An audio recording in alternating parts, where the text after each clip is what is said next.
one division. That's you, right?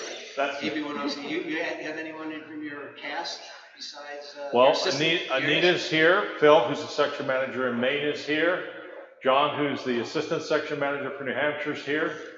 And I'll bet you before we get rolling, should I send the Vermont section manager over? Yeah, you could. That'd be good. Selling I passed him on the way down here. Yeah, tell him to come over here, then I'll go with his table. See what I can there you go. Is Phil here? Or no, Phil, he'll be here tomorrow. Okay. He'll be here for the day tomorrow. He'll do ARRL 2 talk. Yeah, or he'll be, you know, walking around talking to people. All right, sounds good. Okay. All right, great. Well, thanks, folks, for coming out. I'm going to kind of hit the tops of the waves on a bunch of stuff and some things that I don't have in chart show that I want to share as well. So this is a list of things we're going to talk a little bit about. And I see that I forgot to update my charts from, this should really be you, John, not Phil for this one, but we'll let Phil do the section update anyway. All right, field day rule changes. So in case you all haven't heard, we made some adjustments in the field day rules. There was a discussion at one point to level the mode points for CW sidebanding digital, and we got pretty much overwhelming feedback that they wanted to know where we were getting our marijuana. And so we backed off on that one. You didn't tell them where you can get your marijuana? No, we didn't. We didn't want to give that away. Aggregate storing continues. So, folks, if some of you members of your club are operating from home, they can count toward the club store. Home station to home station contacts are allowed again this year. The limit for home stations remains at 100 watts. Two significant changes. We got rid of the high power category altogether last year. And some folks that are in particularly difficult spots in terms of propagation kind of said, you know, hey, nobody can hear us anymore. Can we please bring back a high power category? So what we did is we said, okay, 1500 watt linears and giant generators and stuff is not consistent with an emergency exercise. That's not, people are not really going to do that in a real emergency. And field day is supposed to be about preparing for emergency. But with modern 500 watt solid state amps, you can run those off a reasonable size generator. So that, okay, we'll bring high power back, but we're going to limit it to 500 watts. So that's that. And this one I'm particularly excited about. All go-to contacts are going to count for score, right? Which I think is a great move in the right direction to encourage, you know, the folks to put a little bit more oomph in terms of equipment and operators behind their go-to stations. So all in all, I think that the folks that do this kind of stuff came out to a pretty good place. And I hope everybody will be doing field day this year. As you all probably know, the ARRL has made 2023 the year of the volunteer. And I don't know if you all realize, you know, some people seem to think that there's like this whole army of people at headquarters that do all this stuff, but that's really not how this works. There are about 120 people on the official payroll at the ARRL at different capacities. But the real heavy lifting gets done by over 7,000 people who are volunteers. People like Phil and John and many of you in the room, Anita and others, that are everything from just being a member to being VEC people that help test, that do all kinds of volunteer roles in the field organization for MCOM and club outreach and all kinds of stuff. And so we wanted to make 2023 and some special activities about trying to thank everybody and recognize all the volunteers put into this thing. So one of the things that's going on is the Volunteers on the Air, which is kind of patterned after the very successful 100th year centennial of W1AW portables that were done. And this event's underway. I'm happy to report that this week, starting on last Wednesday, is the first week for New Hampshire, W1AW/1. So if you haven't worked any of those stations yet, please try to get on the air and work them. And also, if you're an ARRL member or any kind of volunteer, you will count for points if somebody works you. And all you have to do to give out those points is to upload your contacts to the Logbook of the World, and the rest is automatic. So I'd encourage you to have some fun with this. And if you are a volunteer, take some time and talk to people about what you do when you're on the air making contact, because people that are doing this are kind of interested in understanding, you know, what you do with volunteers. All right. You'll find something new from me. This is the first time since I've been a director that I've spoke about a board meeting. And I want to explain a little bit why. 'Cause the main reason is the January board meeting was the first board meeting I went to where I felt like anything worthwhile talking about got done. The ARRL recently board has had a tendency to focus on things that don't necessarily focus on what you as members care about, in my humble opinion, which is one of the reasons I haven't been talking about board meetings. I didn't feel like the board had given me anything I could talk about. That changed remarkably thanks to some good work that a number of directors got together and decided to do late last year. Okay. What we did is we went through and we said, what kinds of things can we do either through the board directly or by encouraging headquarters to move that would matter to members? And we did some great work based on some things that were going on in committees to look at how we can help more people get into amateur radio, how we can encourage people who have licenses to get active and so on. At any rate, to make a long story short, in that board meeting we passed over 15 motions, many of which were aimed at those kinds of problems. There were some routine stuff that we do every January. We pass the budget. By the way, the budget we passed suggests that the ARRL is going to lose a couple $1 million this year. And I'll come back to this at the end, but we're going to need to make some adjustments in dues to get ourselves healthy again. Okay. We also memorialized the committee which I'm on that handles ARRL investments. We brought an outside investment manager in to manage the ARRL's endowments and funds. And we set up a committee to oversee what that investment manager is doing, what their criteria are for investing our money, and to make sure that we do oversight, that it's being well invested and our portfolio is growing properly. So the parts that I was directly involved in, we passed several motions that are aimed at getting the ARRL more active and bringing new people into amateur radio. And there are 3 parts to this. There's work going on to create a ham boot camp, an online training program that's nationwide that will help people figure out how to use their licenses when they get them. We're also working on starting up a regular monthly online technical training program to help hams across the United States and actually across the world to learn how to do new things in amateur radio. And then the third piece is we're looking at having the ARRL teach license classes for all levels of license, including general and extra. So what we're trying to do is make the ARRL much more focused on the people coming into the hobby, as well as people who've been in the hobby for a while and maybe are interested in learning how to do some new things. So I'm very proud to see that get done. Another motion that we passed that I think is important is, the ARRL's been trying to work on getting the privileges for technician licensees upgraded to include more HF capability. And we know from many polls that we've done with people who have tech licenses that some folks get a technician license and they do the repeater thing, which is the main thing they can do, and they kind of lose interest. There's just not quite enough there to really capture what folks want to do. So several years ago, we put together a proposal to add HF band privileges to the tech license. Not everything, but enough to get a tech interested in getting into HF and building that type of station. And we have had one hell of a time getting the FCC to move on this stuff. As a matter of fact, we're having a lot of trouble getting the FCC to move on anything. So the idea behind this motion is to say, hey, techs have privileges on 6 and 10 meters, which going into the period of the sunspot cycle we're going into now, pretty interesting bands. How many of you have been on 10 meters? It's been hot, right? And 6 has been pretty good as well. So what we said is, okay, we put together an outline for things that the headquarters team can do, QST articles, training on the website, like this technical training on how to put a simple 10-meter station together.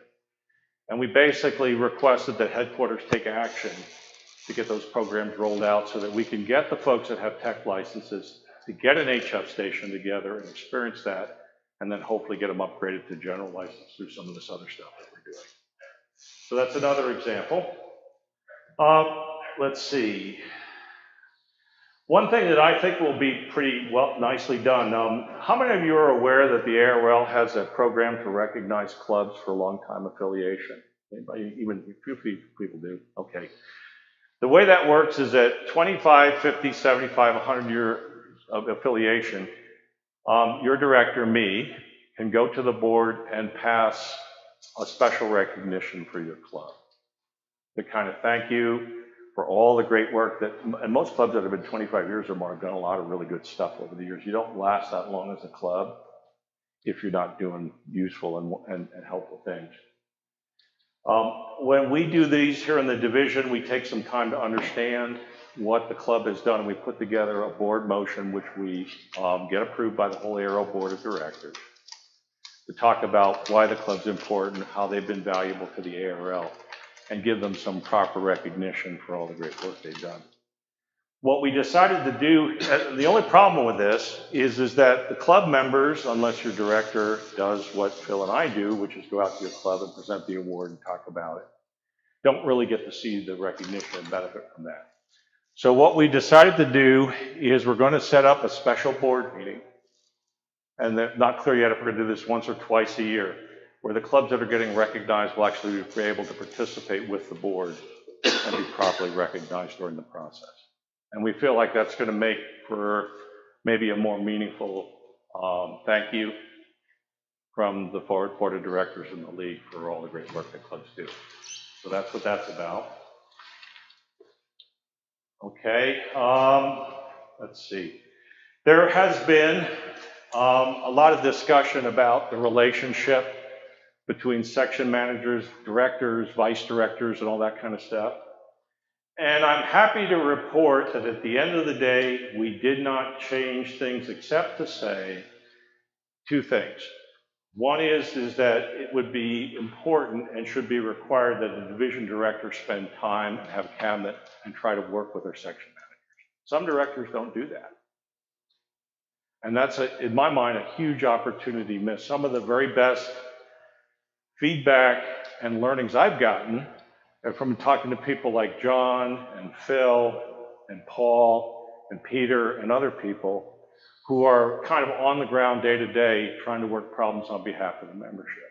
And so that collaborative relationship between a director and section managers and the field organization, the vice director, is very, very important to do well. Many divisions, including ours, already have an active relationship. We call it a cabinet meeting. We meet 4 times a year with all of the section managers. Club presidents are invited to those meetings. And we try to talk about what's going on with the league. We try to talk about things that are important for the division, for amateur radio, and we try to solve problems together. So the other thing that happened is that a sort of set of standards for supporting the league as opposed to trying to reinvent the league were also created in that process, or will be created in that process.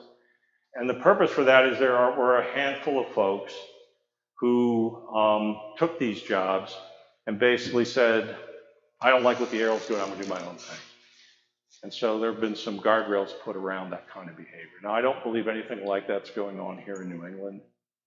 I think certainly, and I doubt there will be, but there have been some problems there. Okay, so that's what that was about. We allocated even more money for legislative advocacy than was in the budget. We also allocated $150,000 to help struggling division conventions. Inflation hasn't just hit the core costs of the ARRL, it's also hurt just about everything we do in amateur radio. Many clubs are struggling with income, and many conventions have been looking at the cost to rent a hotel for a weekend to hold a Hamfest and can't afford it anymore. And so we're trying to put together some assistance for people to keep the division level conventions going because we think they're important for the amateur radio community. So that's what that was about. We did a bunch of club recognitions and a bunch of working groups. We also declared that Dayton would be the 2023 ARRL annual convention and Huntsville will be the convention in 2024. So that was the net of most of the board activities. Now, part of what my job is as a director is to serve on board committees to try to work with headquarters to solve problems. And the way this process works is you could get on a committee one of three ways. The president, Rick Roderick, can appoint you, and every director generally gets an appointment to at least one committee. You can be elected for certain jobs like the executive committee. And then you can do the thing that I think every director should be doing is you can say, to hell with an appointment, I'm going to raise my hand and do work. And that will usually get you on any committee where you raise your hand. You may not have a vote, but you will get to do work. So let me explain to you what I'm doing here. My appointment is on the Administration and Finance Committee. That'll be the second year. And that committee's job is to manage the funds of the league and to oversee the operations of headquarters. So, for example, ANF does David Mister's performance review. That's part of what that job is, okay? The work I've been doing on ANF is generated all those motions that I told you about licensing and training and all that kind of stuff. Those are direct byproducts of that. And I'm also in the middle of working with headquarters to oversee the process to think through a pending dues increase. I'll talk a little bit more about that at the end and how that's going. The second committee I was asked to be on was to serve on the new investment management committee that oversees the money that the league invests with our outside investment manager. I am the only director on that committee. There's a vice director on that committee, and then we have 3 experts on investment management, people who run big endowment funds that we brought in as appointees so that we have the proper management expertise and financial expertise in that group to run it. And then I've also been elected as one of the directors for the executive committee. The executive committee has limited power to act on behalf of the full board without having a board meeting. So it's a little bit of a delegation of my peers that they trust the judgment of the people on that committee enough to allow them to act on regulatory issues, spending issues, and other things that come up between board meetings. Okay. I also have raised my hand to be part of another standing committee called the Emergency Communications and Field Service Committee. And I'm doing 2 things there. One is I've been running a project now for about 1.5 years to enhance and update the national traffic system. We call it NTS 2.0. And that effort involved a year's worth of work of talking to lots and lots of people to develop a roadmap and a vision of what we want to update. Things like improving support for traffic handling, standardizing how we handle and do emergency communications a little bit better, updating the digital networking capabilities of the traffic system, trying to make sure that we have a governance structure in place that allows the system to maintain itself and take itself forward, and a whole bunch of other activities. There are about 35 volunteers nationwide that meet every single week on working teams to work through all this stuff. And we're just in the process now of starting to roll out some of the first deliverables. Okay. The other thing that I've been involved in ECFSC is working closely with headquarters on a number of club programs. Anybody seen the new club webinar series that headquarters is putting on? It just started. There's been a discussion on how to be a club secretary, how to be a club treasurer, and a few other things. I'm happy to say that I had a pretty big hand in creating that program. And it's designed to give clubs who maybe need a little bit of help with how to administer their club and run it, how to recruit people, how to get a modern website together, how to build programs and activities that are going to help their clubs grow. It's basically put on by experts, delivered once a month for 30 minutes, where somebody who's in a club somewhere that's successfully done something valuable that other clubs can learn from gets on a webinar and provides that information as a resource to clubs. Yeah? Is that archived? Yes, it's in the Learning Center. They're recorded and archived. I don't know if those who are interested in clubs should probably, if you haven't subscribed to the ARRL Club's newsletter, which is something Mike Walters does, that's where these sessions are announced. So you might want to go into Personify on the website and check off that as a choice for you to get every month, and you'll be able to find out about these sessions.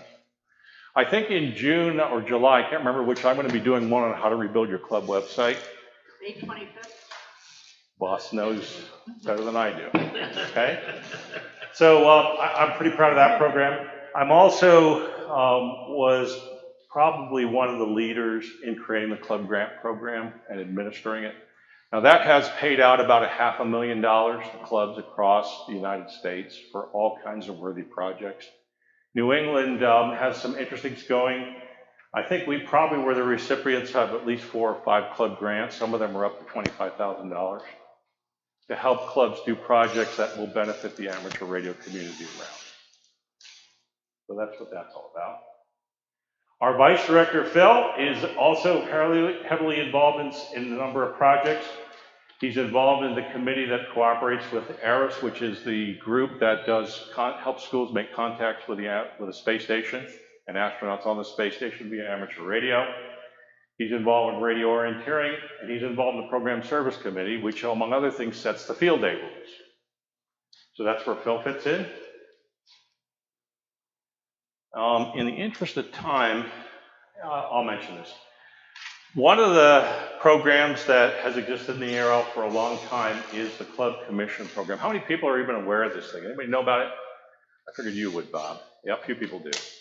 So what this is it's a way for clubs to work with the ARRL to help build ARRL membership and get income for doing it. And there are 2 ways that this works. If someone's in your club and they renew their membership through the club, their $49 membership or whatever it is, the club will get back $5 of that money. So if you have 50 club members, and let's say, I don't know, 30 of them are ARRL members, if you can run a process to get those people to renew every year through your club, that's a $150 check you're going to get from the league every year. Okay? If you sign up a new ARRL member or somebody who's been lapsed for 2 years or more, you will get $15, the club will, of the $49 that that person pays when they sign up. So what we're trying to do is provide some tools to make this a little bit easier to do. So what we recommend here is that clubs have quarterly membership drives. Take a little time at their meeting. You talk about why it's important to be an ARRL member, what you get for it, how it benefits the club and you as an amateur radio operator. Collect all the paperwork for the renewals, send them in, and get a check. Now, one of the things that clubs need is they need a good story to tell. So Anita, in her role as assistant director for this kind of stuff, created several PowerPoint presentations, an email that you can get off our division website to send to your members saying, hey, this month's the membership drive, please come out and do this. If you want to see what this stuff looks like, if you head up to the, what's the building we're in up there? The one at the top of the hill? Concession. There you go. We've got copies of the PowerPoints there that we've created, and Nita can fix you up with how to download them and get this thing started. It's a good way to make some additional income for your club, and in the process help out the league with membership. All right, for those of you who can remember the election, we talked a lot about improving communications and being responsive to what you all as members want to do. So this is partly my report card. So we'll see if I get an A or if I get sent back to the last grade for remedial work here. No such luck. So the standard for most divisions is 2 cabinet meetings a year. The cabinet meeting is a meeting with the section managers, club presidents, and key people in the field organization to talk about what's going on with the league, what's going on in the division, and try to make the 2 groups sync up and work together. I really don't think that doing that only twice a year is nearly enough. It doesn't create the level of intensity and energy that I think is needed. So we said, when we set this all up, that we were going to have 4 cabinet meetings a year, and we've been doing that. Okay. And one of the things we do that I think works really well is we always bring in someone from headquarters that's like a level below David Minster, the CEO, to talk about what they're doing and get some direct feedback from the club presidents and section managers in the field organization. And that's been a really healthy dialogue. We've had some great 2-way discussions. People have been able to give the people at headquarters who actually do the work day to day their direct input. And I think it's important for people to hear that. The other thing that we do, which I'm happy to report some other divisions are starting to pick up and do as well, is our town halls. How many people, has anybody here been to one of our town halls? A few people have, okay. If you haven't, I'd encourage you to do it. I think our next one's going to be on June 15th, which is a Thursday night, right? I will send out the information, as I always do, to the division emailing list. So if you haven't subscribed to the New England division emailing list, go into ARRL and check that box off too, personified. These are usually an hour-and-a-half Zoom meetings where I'll give an update like I'm giving here of what's going on in the league. And we devote at least a half the time to Q&A. And we take any and all questions. Typically, we'll have about 200 people on one of these meetings, and we take the time to the point where nobody has any questions anymore. For those of you who know about the transparency movement, let me tell you what real transparency looks like. We don't shut anybody off. We answer every question, and we record the damn thing and publish it. So anybody that misses it can see it, and that we're on the record of what we said we were going to do. That's real transparency. That's not election politics transparency. That's what it really looks like. These meetings have been very, very popular. We have a process that I run with Phil and our assistant directors where we review and we follow up on every question as best we can. Some things are harder than others. We try to follow up on every issue raised. Okay. Club attendance, myself, vice director, and assistant directors are all expected to attend at least 6 club meetings a quarter. And the reason that we do that is we're trying to stay in touch with what's going on with all of you on a regular basis, and also be out there in front of people so that if there are issues or concerns that you all have an easy path to express it. Okay. HamFest, you can see our report card there. And lastly, thanks to Corey Golub in Maine, we have a division newsletter called the New England Beacon. By the way, that's an open newsletter. If you all have activities that are going on in your club or other organizations, or just something you've done as a ham that you think a lot of people would be interested in, we welcome you providing articles as input. We're working on publishing another one. I'm hoping that we'll see another beacon out sometime in June.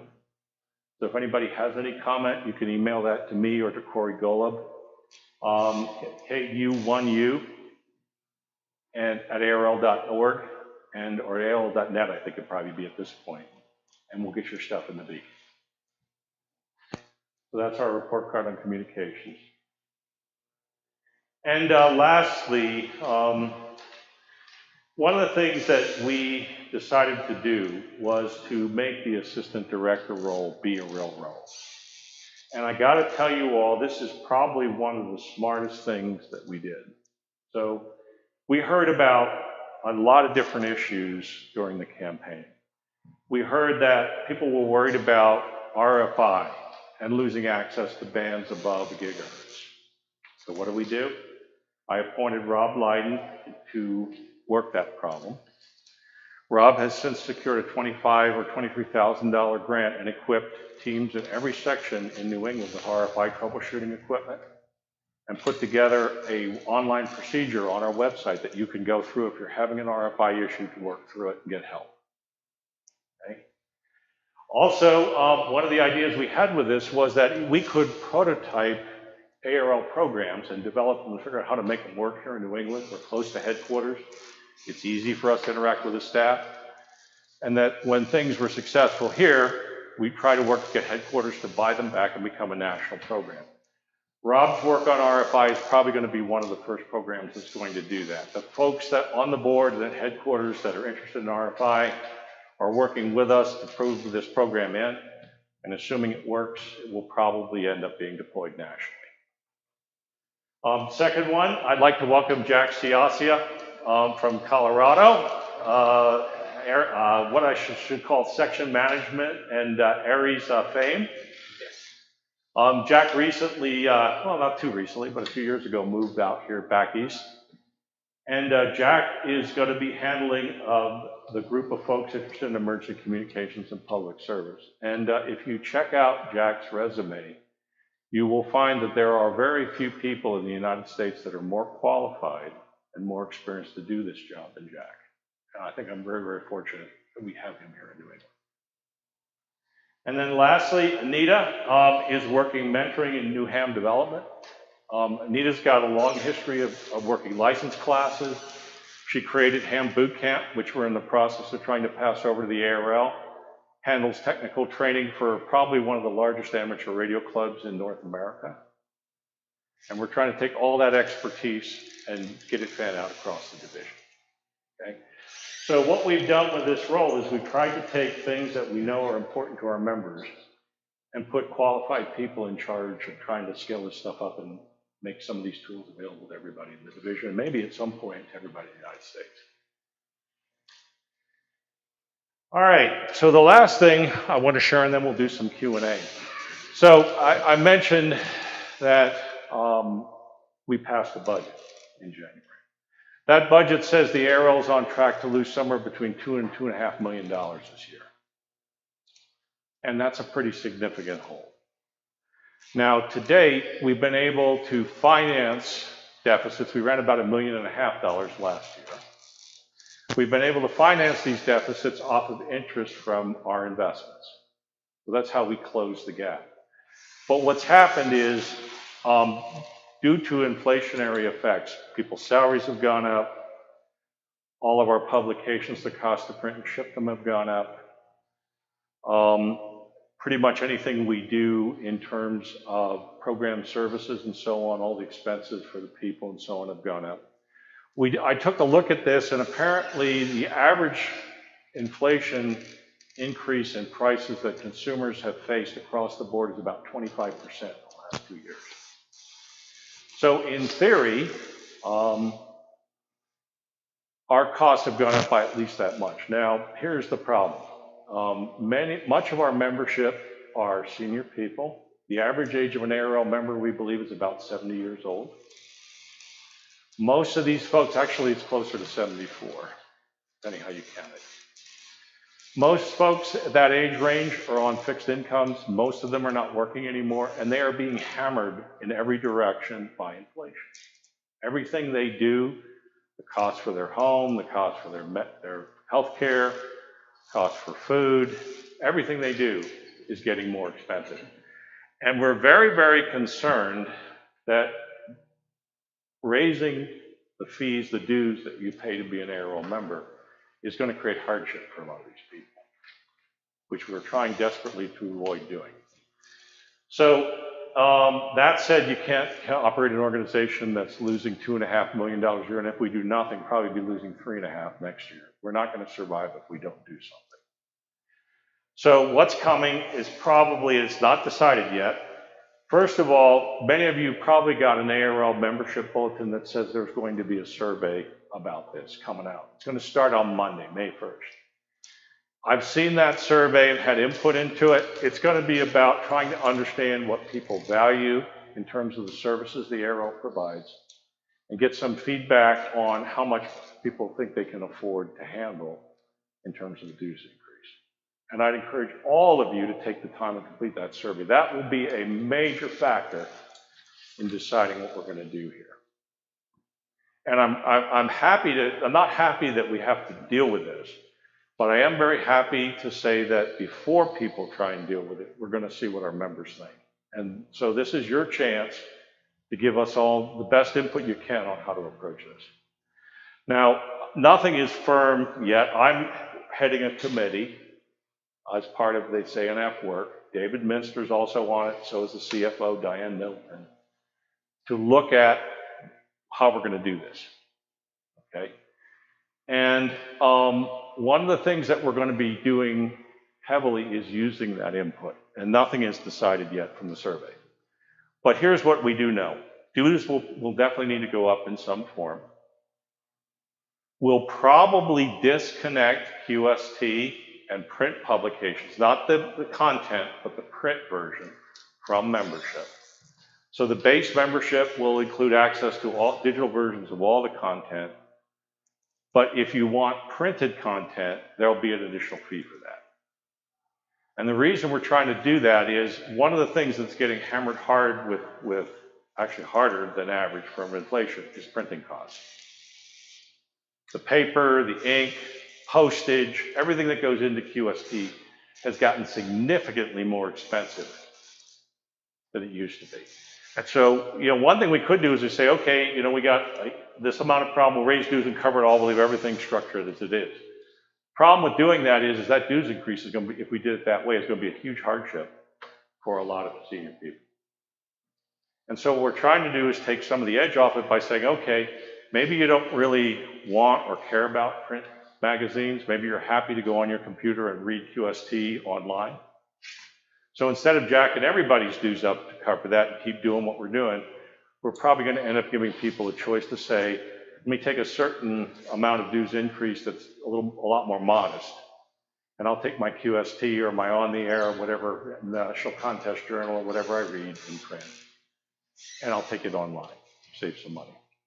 Some other things that are being looked at is the potential for people to pay their dues on a monthly basis.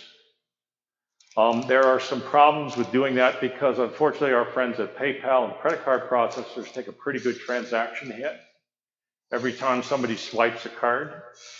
And right now we're taking those hits in your cost one time a year. If we say go monthly, we're going to take those hits 12 times a year.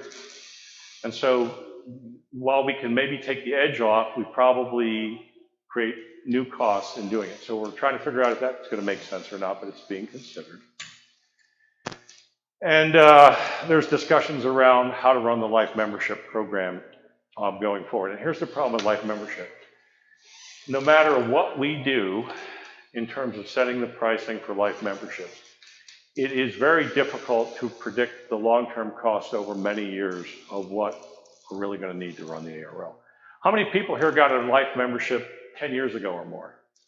You all remember what you paid roughly? $1,000. By the amortization that we have right now, that number's up around $1,700, and it's also probably too low at that level. And so, a lot of folks become life members, some of them because they're trying to help the league out and give us some money up front. And the reality is that does help initially up front, but on average, we're losing quite a bit of money on life memberships. So part of the discussion, this will be one of the questions in the survey is, should we continue to do that? Or should we do something else? So pretty much everything that factors into this equation is on the table. And until we hear from all of you, there's not going to be any decisions made. I suspect the decisions will get made in the June timeframe. The board will have to approve this, whatever we do in July. And sometime after that, depending on how it plays out, something will roll out. So that's the update on that one. So let me stop. Does anybody have any questions or comments about any of this stuff or anything at all? Yeah. I just wanted to be clear. So you're saying that the projected future losses are due because of the increased cost of everything? Yeah, basically that's right. Think about it this way. We have fixed costs like printing costs, shipping costs, but you also have issues like staff to pay.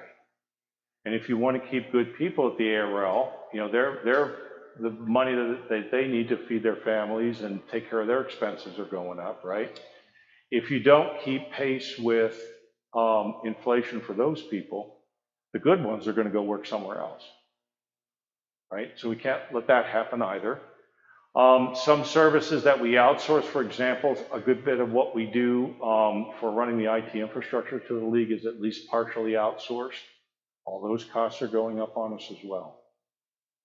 So basically the source of the problem is the fact that our costs, like everybody else's costs, are going up significantly.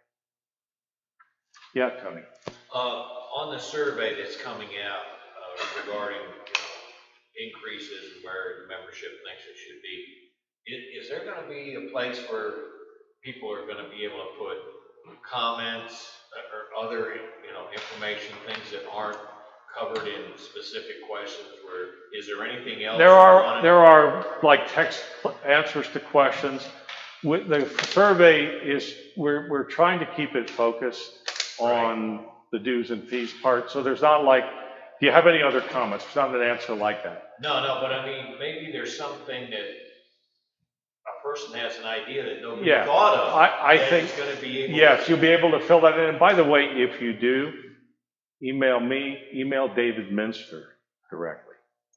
David has received over 200 emails already trying for people on stuff just like this. Tony. Right, well, I guess it was the April issue of QST asked people to send in suggestions, and that's probably why. I mean, that's a great way to, I think, people who really care will have done that. Yeah.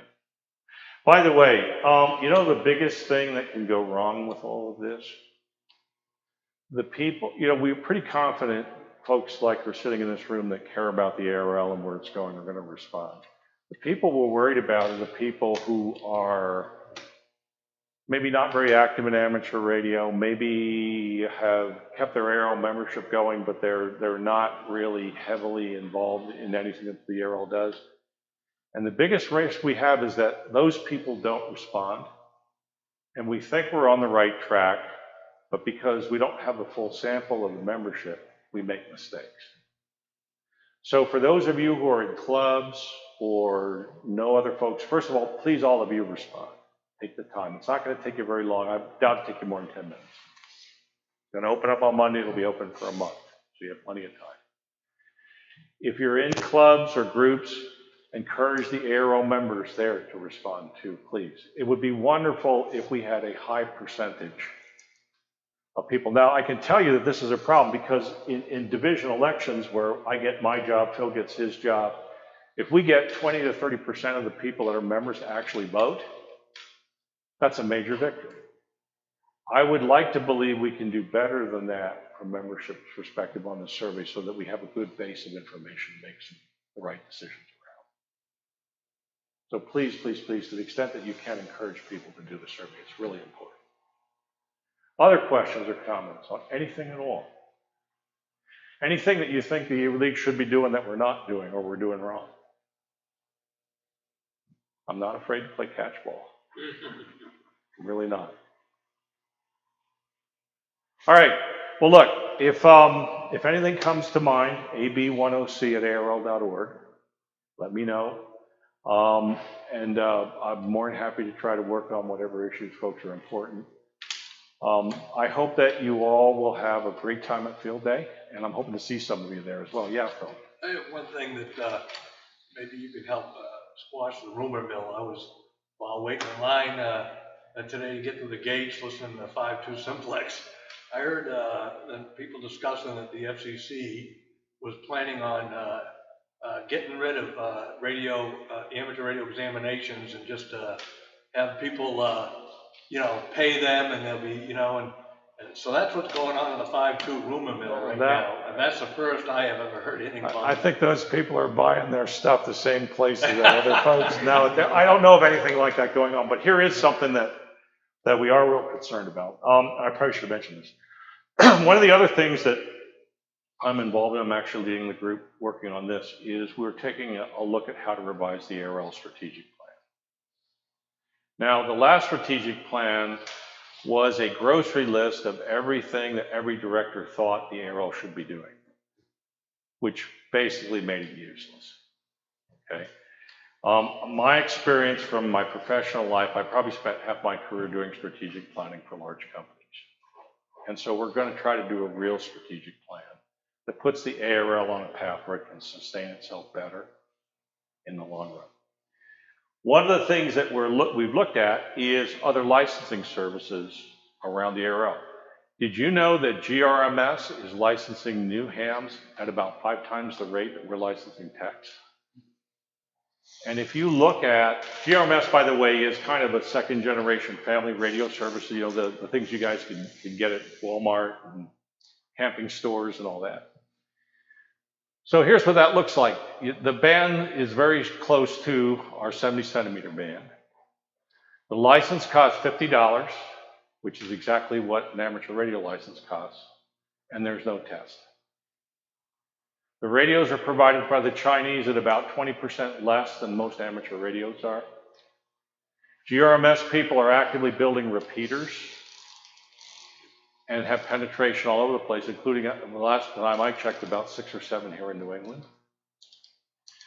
And so we're looking at this and we're saying, this is probably not a good thing for amateur radio, because remember, those folks are skimming off some percentage of the people who otherwise would start out with a technician license and enter the amateur radio service and create a path for us.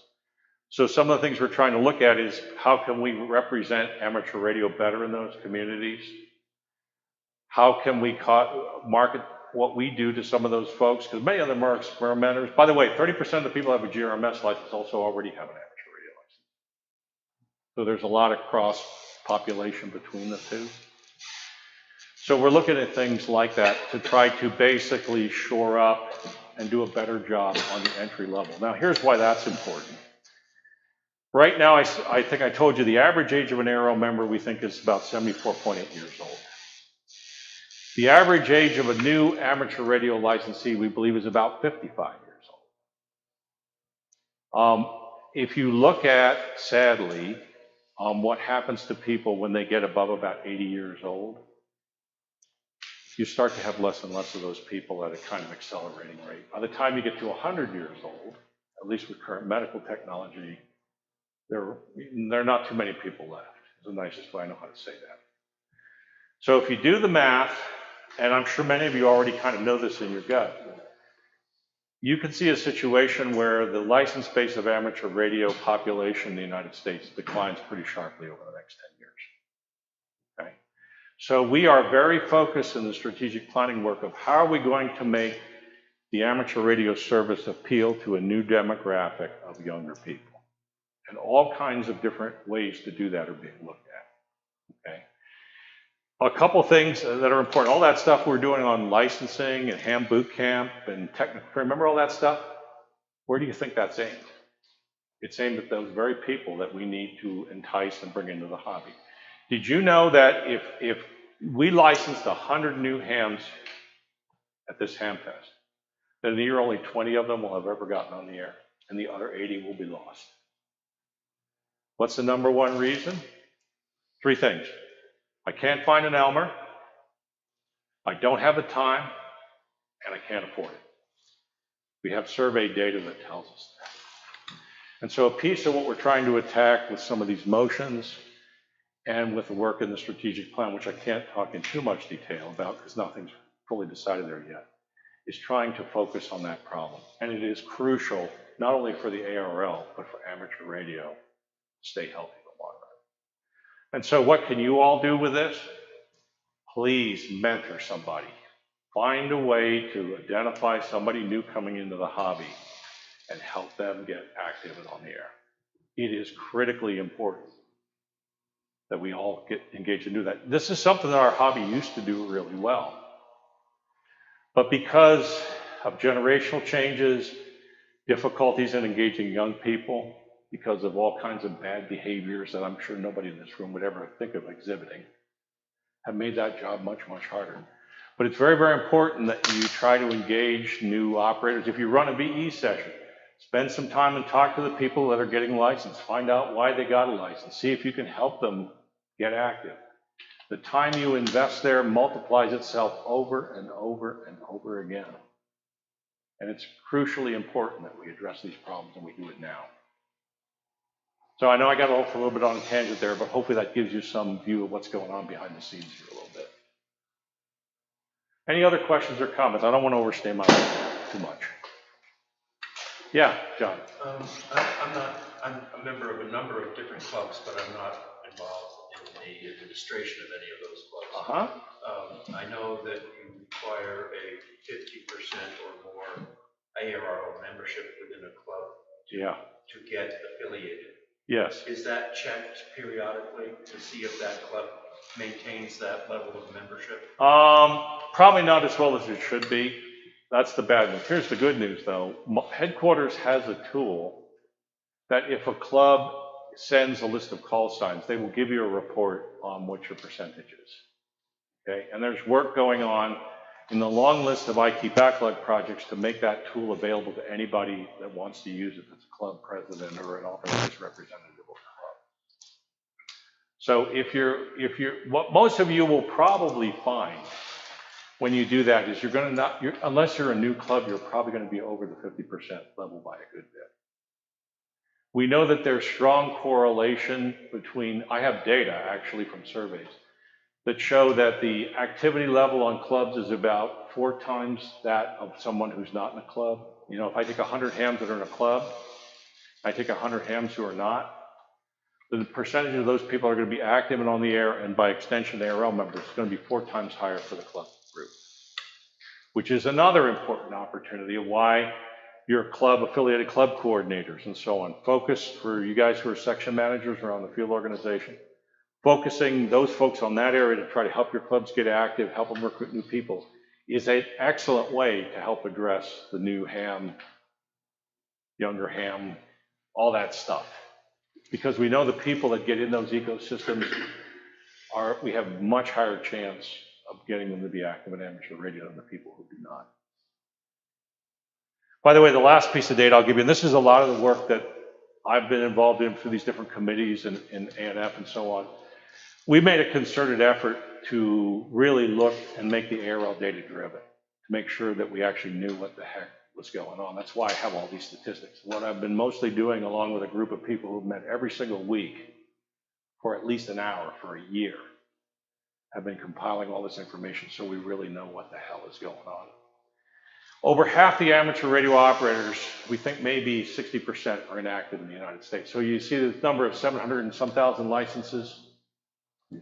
Think about maybe 350,000 people who are on the air more than once a year. And so there's another huge opportunity for all the people around you who you know have licenses and aren't doing much with them. Reach out to those people as well.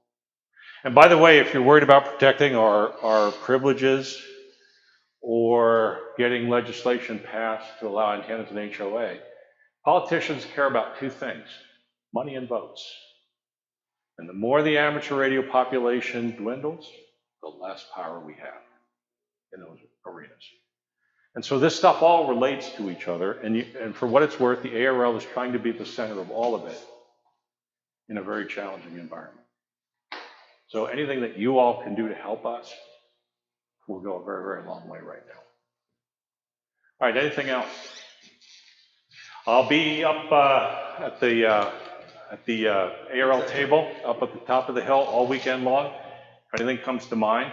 By the way, one other thing I want to mention, if you're going to be here tomorrow, we brought a handbook set. And as a thank you to ARRL members, you can come and grab a ticket. If you're going to be here tomorrow, we're going to raffle that handbook set off as a little bit of a thank you to all of our members that are here. So if you haven't come up that way and seen the nice job that John and James and Skip, everybody have on the table up there, come on up and take a look and talk to them a little bit. So that's it, folks. I'll be here all weekend. If you have any questions or comments, you know where to find me. Thank you.